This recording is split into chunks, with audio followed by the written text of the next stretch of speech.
Hey guys, welcome to the next episode of the Chivas career mode, guys.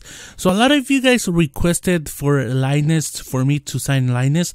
Right here, I tried to put some price for the so I could buy them, and then I got this error. Like every time I put the price I wanted, so I ended up doing a mistake and submitted very low money for him, and he ends up not coming to the club. But here is the first game. We were playing Santos Laguna.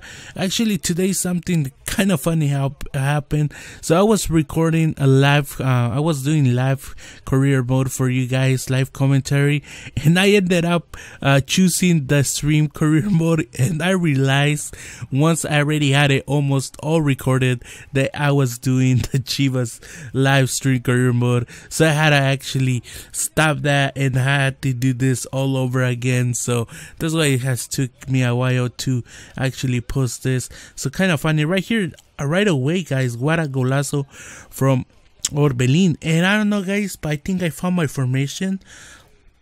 On career mode, I've been playing with the 4-3-3, the one that has a center defensive mid, and I don't know why, but it looks like the wingers do way better runs on that formation. I don't know why the wingers are like always doing perfect runs on this formation.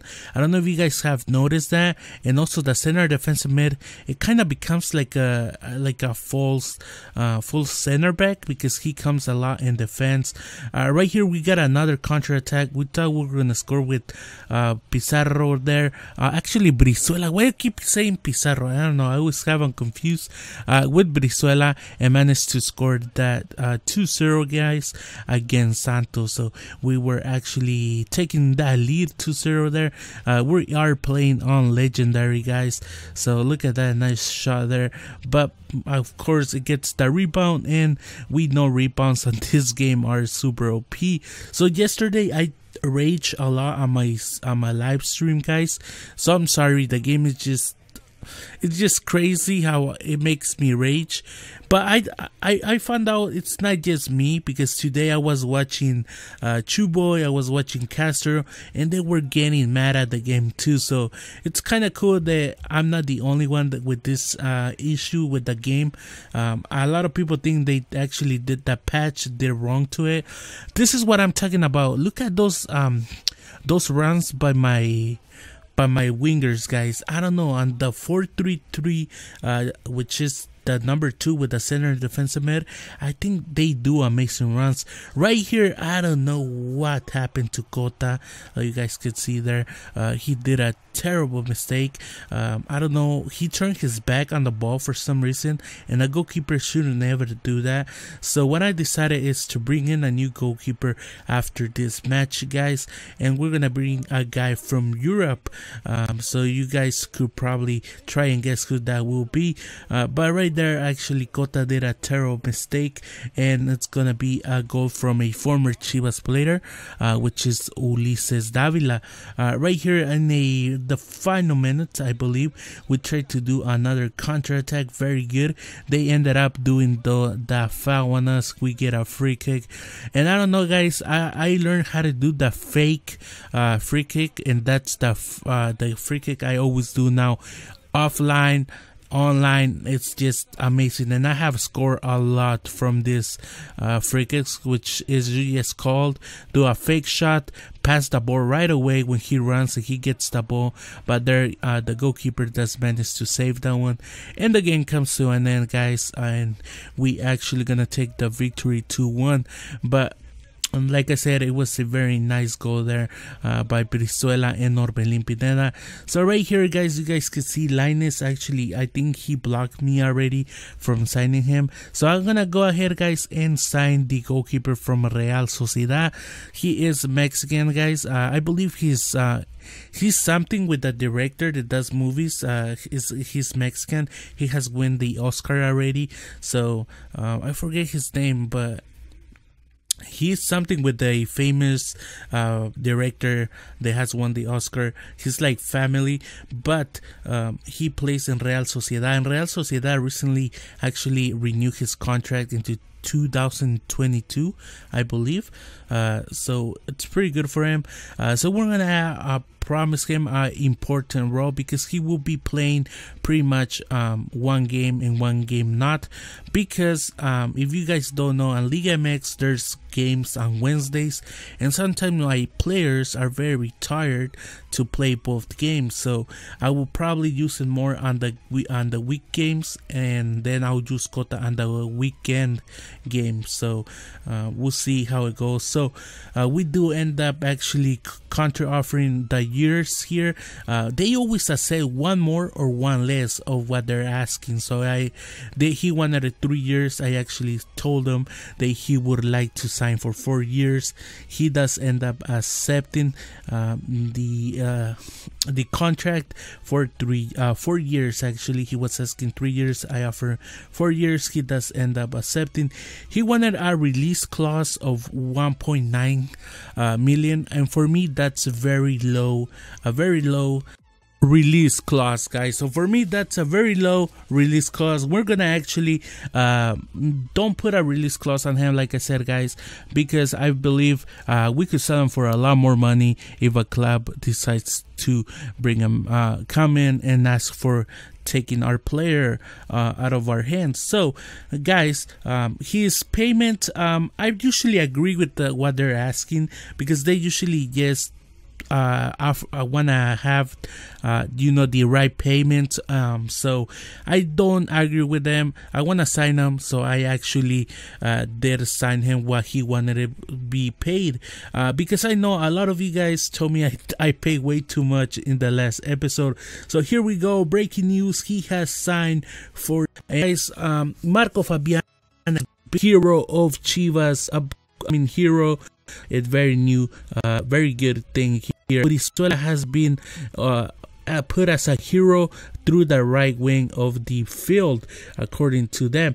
Now guys, I had an offer from Newcastle to take Jair Pereira, and we're Chivas. We're gonna allow our players to go to Europe and do that. So if a offer comes from Europe, we are gonna try and get our players to go to Europe. But we're only gonna allow 2 or 1 player to go per season. We're not gonna send them all of them right away. So right here, Jair Pereira, Newcastle wanted him for 2.8 million, like you guys can see there. So I asked for 5 million.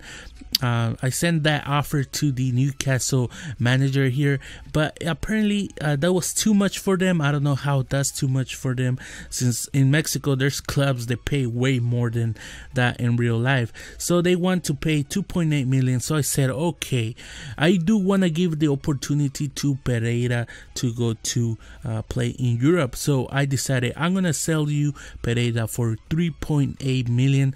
So I think 3.8 million is not that bad for them. So I believe they will end up accepting this. I hope they do.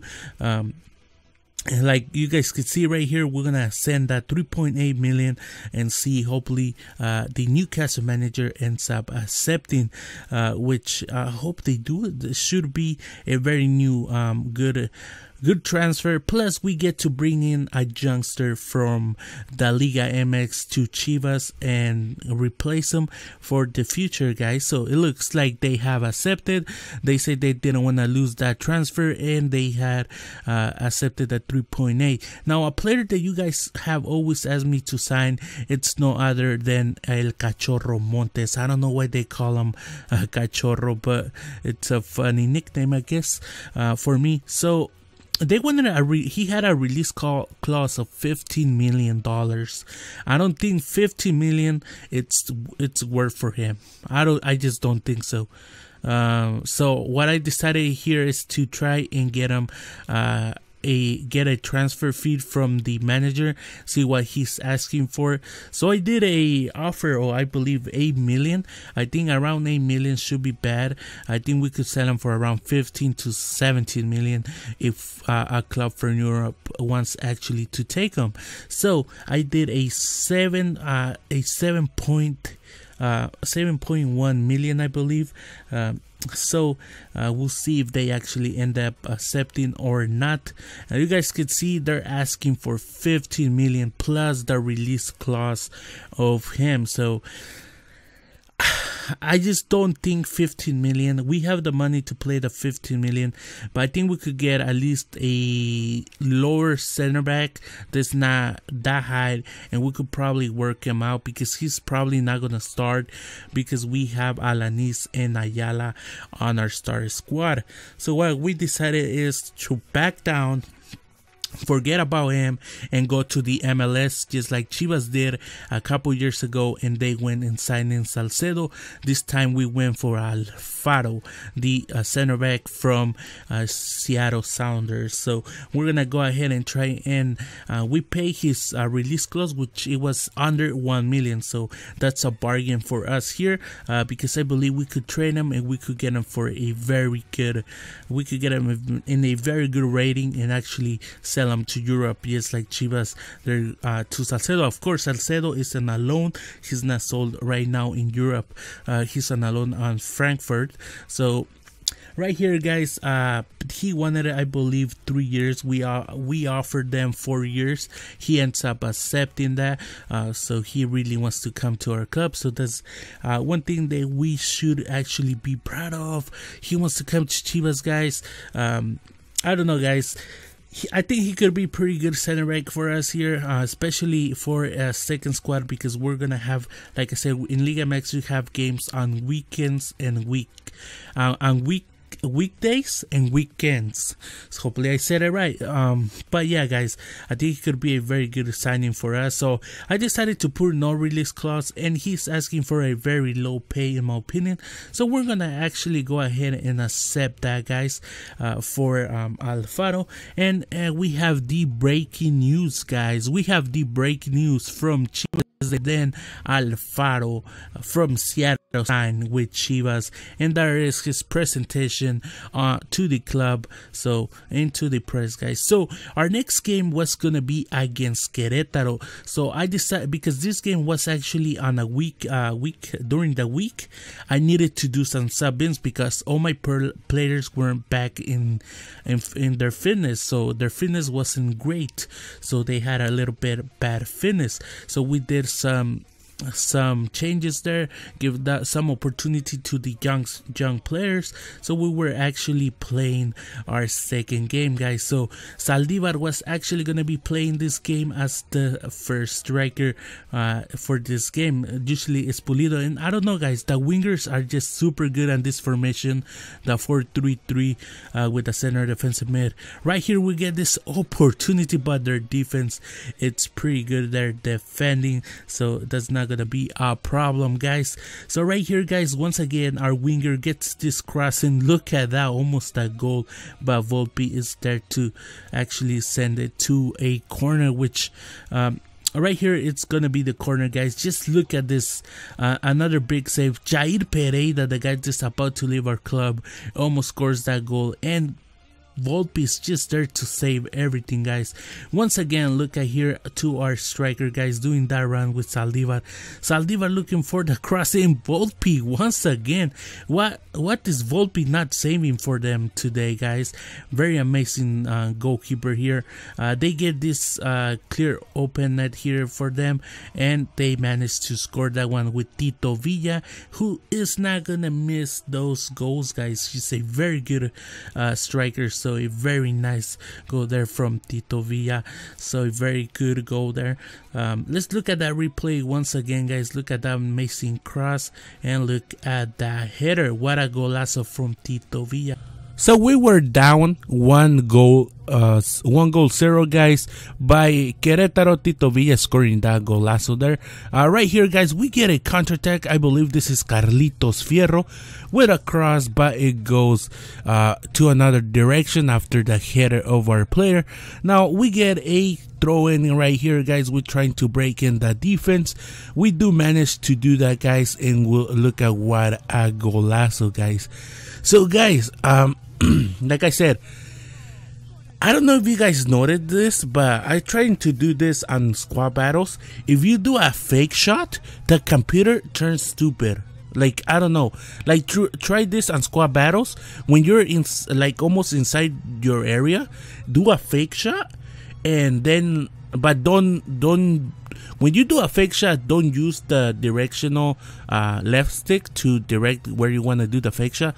Just do a stop fake shot, and the players, apparently the legendary computer just turns into, like, they don't know what's happening, and you just can run past them and score. Yesterday I got amazing points on legendary doing that, scoring a bunch of goals. I don't know why YouTubers are not actually sharing that, but I find it very helpful. Right here, they actually, guys, managed to score in the 90 minutes, so we'll take that as a scripted. But yeah, guys, try and do that. Try and, like, testing the fake shot, guys, when you're near the area, and the computer just turns, like, they don't know what to do on squad battles. I think this should work also on career mode, but it's something that amazes me, guys. So right here, guys, we come to an end of the game. We do substitution before the game ends, bringing in Magaña, but of course that's not gonna be enough for us, because the ref blows for the whistle, and we managed to lose that game. So that's gonna be the end of the game, and we are currently, guys, in third place, I believe. So it's a very good table right now, guys. You guys can see we have one game less, but we should be so good here on the table that we could make it to playoffs. So hopefully we could start winning more games, guys, and make it to the top of the table. So I hope you guys have enjoyed this episode of the Chivas career mode, guys, and I'll see you guys next time. Adios.